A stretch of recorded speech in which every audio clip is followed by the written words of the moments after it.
Tout blocage que tu vis à l'extérieur de toi traduit un blocage que tu vis à l'intérieur de toi.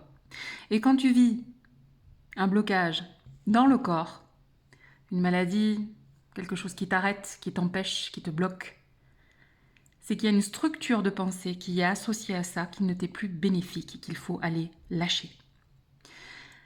Alors c'est sûr que si tu parles au commun des mortels, il va te dire moi si j'ai mal au genou, c'est que mes cartilages ils sont pétés et que tu comprends, c'est pas en faisant des incantations vaudou que ça va changer quoi que ce soit. Certes.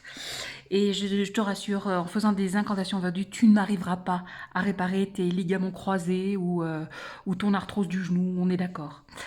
Mais en même temps, si le corps t'a arrêté net dans ton activité, dans qui tu es, dans l'expression de ta spécificité sur cette planète, c'est qu'il a une bonne raison de le faire. Le corps n'est jamais là pour nous emmerder, le corps il est jamais là pour nous dire tu vas t'arrêter parce que tu n'es pas une gentille personne, ou alors bah tiens j'ai envie de t'arrêter aujourd'hui parce que tiens j'ai décidé.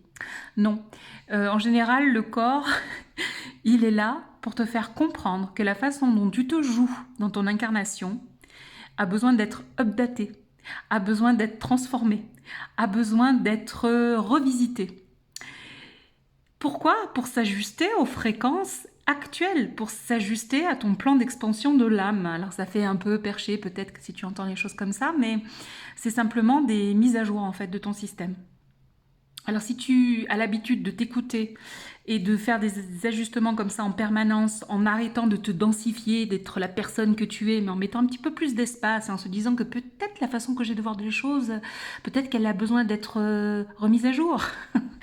Alors là, bah, ça va se passer de façon assez fluide, c'est-à-dire que tu vas pas avoir des choses trop catastrophiques. Par contre, si tu es ce que j'appelle un édifice très matière, très serré, très défini comme ça, moi je suis ça et pas autre chose, et que tu vois pas plus loin que ça, et ben effectivement, il est possible que tu t'attires des situations qui vont aller te faire exploser, entre guillemets, ta structure pour te mettre à jour dans ton plan d'incarnation. Je sais que c'est difficile à comprendre et si je tiens ce propos-là, c'est parce que j'ai tellement cherché qu'au bout d'un moment, quand tu cherches, tu trouves. et, et qu'il m'a fallu comprendre en fait tous ces mécanismes d'adaptation qu'utilise le corps pour nous faire comprendre qu'on avait des choses à, à, à, à revisiter et à se laisser dans cette capacité qu'a l'humain de s'adapter à son environnement et à qui il est et aux fréquences qui le submergent, dans lequel il baigne, quoi. Parce qu'on n'est pas que nous, on est dans un système. Donc voilà ce que je voulais partager aujourd'hui. Les blocages souvent que l'on rencontre à l'extérieur de nous sont toujours là pour nous montrer qu'il y a quelque chose qui bloque à l'intérieur de nous. Et avec les personnes que j'accompagne, qui sont venues à moi pour des raisons mais complètement différentes les unes des autres. D'ailleurs, je suis toujours épatée de voir les sujets qui me sont proposés. À chaque fois, il s'agissait d'un blocage d'énergie qui était évidemment représenté à l'extérieur par un blocage interne chez la personne. Et à chaque fois qu'on refluidifie l'expression de soi, qu'on va réécouter les mécanismes et les façons dont on parle de soi, qu'on va aller revisiter les pensées avec lesquelles on soutient l'identité que l'on est aujourd'hui, eh ben, tiens, curieusement, il y a des choses qui se débloquent en face. C'est surprenant. Mais ça marche toujours comme ça. Enfin, toujours comme ça. En tout cas, dans les faits, et ce que je vois, et dans mes accompagnements, c'est comme ça que ça fonctionne parce que c'est exactement ce que je crois que je vois. Et du coup, il y a une espèce de mise à jour du monde extérieur par rapport à la mise à jour que tu as fait toi à l'intérieur de toi. Et d'ailleurs, c'est bien là-dessus que ça sert quand on a, enfin, ne serait-ce qu'un rhume, ne serait-ce que, que même des choses comme ça, il n'y a pas besoin d'aller toujours contacter des choses très dramatiques ou gravissimes. Il y a toujours une posture à l'intérieur qui va permettre de rétablir autre chose, de transformer autre chose. Alors, c'est horrible parce que quand on vit quelque chose de super chiant, ou de délicat ou de douloureux on ne peut pas s'imaginer que notre corps il nous rend service. C'est cruel de se dire ouais il te fait mal mais c'est pour ton bien. Ben non, il me fait mal. Hein. Je vis des effets hyper délétères voilà, sur la matière en ce moment. Franchement, j'ai pas l'impression que c'est pour mon bien du tout. Hein.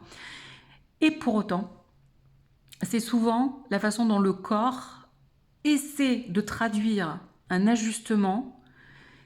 Et plus il y a de la virulence, et plus c'est impactant, et plus ça fait mal, et plus la douleur tu l'aperçois comme réelle et intense, plus la façon que tu es en train de voir les choses ne t'est pas bénéfique. En fait, c'est comme si tu avais une façon de voir, de te regarder toi, hein, ou de regarder le monde, parce que finalement l'un revient à l'autre, mais peu importe, de te regarder toi qui était de plus en plus délétère.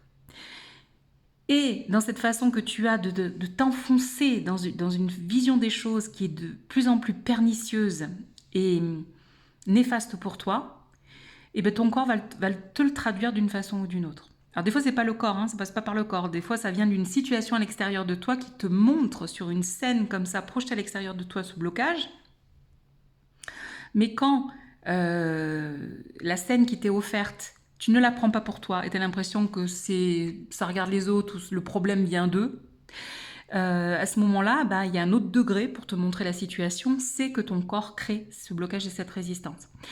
Et je parle de ça vraiment parce que pendant des années, j'ai essayé de résoudre le problème corps. Tu vois, le corps, pour moi, c'était le problème de ma vie. Je me suis dit, il m'emmerde. Celui-là, je vais le mettre de côté. Je vais plus en entendre parler. Je vais plus m'en occuper. Moi, je m'occupe que de mon cerveau. Parce que moi, mon cerveau, je comprends les choses. Je vois les choses d'une certaine façon, etc. Mais alors, le corps, je veux pas m'entendre parler parce qu'à chaque fois que je fais quelque chose, il me fait mal, il me blesse, il m'arrête, il me rend ceci, il me rend cela. Ce que je n'avais pas vu dans cette démarche, et ce que personne, jusqu'à la première partie de ma vie, n'a réussi à m'expliquer, c'est que tous les signaux que je visitais qui étaient présents aujourd'hui par rapport à ce corps n'étaient jamais là, n'ont jamais été là pour m'emmerder, n'ont jamais été là pour m'empêcher, n'ont jamais été là pour me freiner. Ils ont toujours été là pour me montrer et mettre en évidence les structures de pensée que j'avais à mon encontre.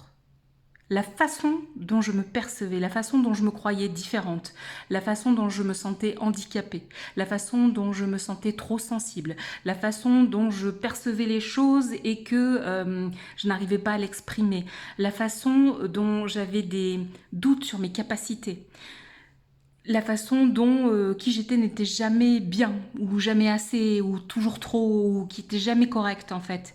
Et toutes ces pensées, ces structures, etc., était là, en fait, je baignais là-dedans, et en fait, mon corps, qui me créait ces effets, qui me créait ces émotions, qui me créait des prises de poids ou des pertes de poids, était là pour traduire la façon dont je voyais les choses. Et aujourd'hui, ce que je vois, c'est que ce corps qui a été délaissé, mis de côté, etc., c'est le plus grand allié que l'on puisse avoir, parce qu'on dit que c'est notre véhicule d'incarnation.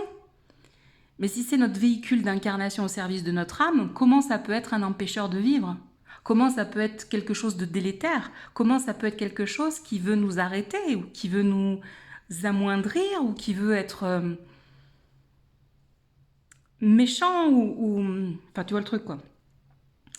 Eh ben, c'est parce que c'est pas le cas, en fait. C'est pas le cas. Il est là pour compenser du mieux qu'il puisse et de la façon la moins pire que ça puisse être ces schémas de pensée qui ne soutiennent plus l'expression de qui l'on est. Alors je sais que pour certains qui vont entendre ça, peut-être que c'est pas possible de l'entendre, et je peux le comprendre, parce que franchement, quand on vit des situations très difficiles, se dire que ce corps n'est pas l'ennemi, mais qu'il est juste en train de nous faire comprendre les choses et la façon dont on s'accroche à un certain système de vision du monde qui est complètement désuet et qu'il faut updater tout ça, c'est compliqué. Et je comprends, franchement, c'est horrible peut-être d'entendre ça pour certaines personnes, mais peut-être juste d'envisager que c'est pas logique, en fait, que ce corps nous empêche. C'est pas logique. C'est pas logique. Il va pas être là pour nous empêcher. Il va être là pour nous permettre de. Et si j'avais pas eu tous les problèmes que j'ai eu avec mon corps, des maladies, les opérations, la prise perte de poids, cette différence notable que j'ai eue avec mon corps, je ne serais jamais la personne que je suis aujourd'hui. Je ne me serais jamais posé des questions. Je n'aurais pas été chercher dans d'autres sphères que la 3D, bien de chez 3D, tu vois. Bien matrice. Je ne serais pas qui je suis. Je n'aurais pas eu cette vision-là et je ne me serais pas sortie des situations qui sont venues me percuter pour que je me réveille et que je vois que j'étais en train de me mettre dans ma vie, de me voir avec un prisme, un angle de vue où j'étais ridiculement petite, faible, victime, incapable. Et si la sonnette d'alarme n'avait pas été là pour me réveiller à de multiples occasions, j'aurais continué d'être dans cette posture où les gens peuvent s'autoriser n'importe quoi, où je suis invisible, où je ne suis pas importante, où je ne suis pas reconnue, où j'ai pas ma place, etc. Et tout ça pour dire que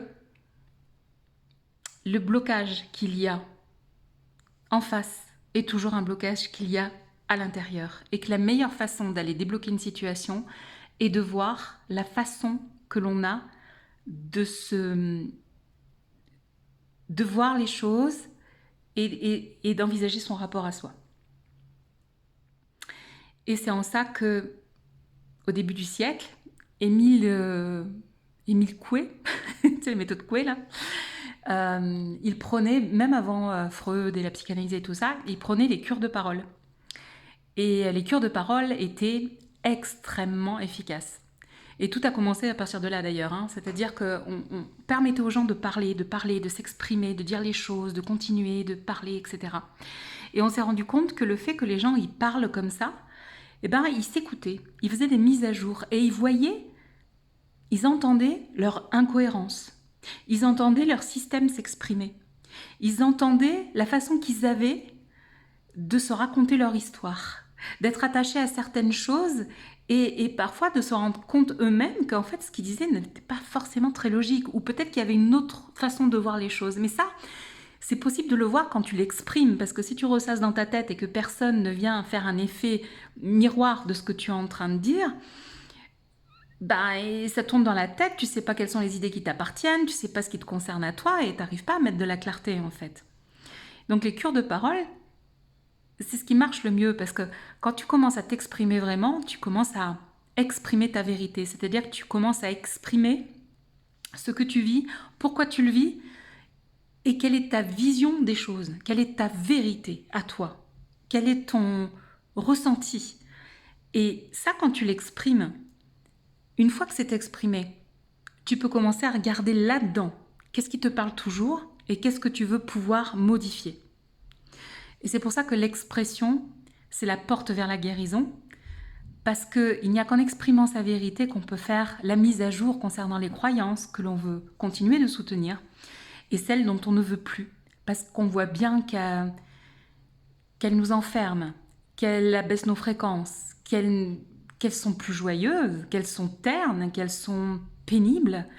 Et il y a des choses à un moment donné, si on veut avancer léger, il faut arriver à s'en débarrasser et les mettre de côté, parce que ça ne sert plus notre joie, notre plaisir d'être sur cette terre, en fait, tout simplement. Voilà. Donc,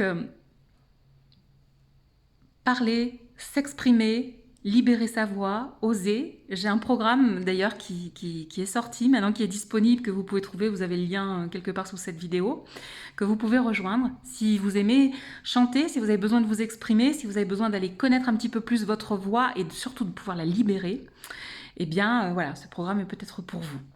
À très bientôt. Ciao.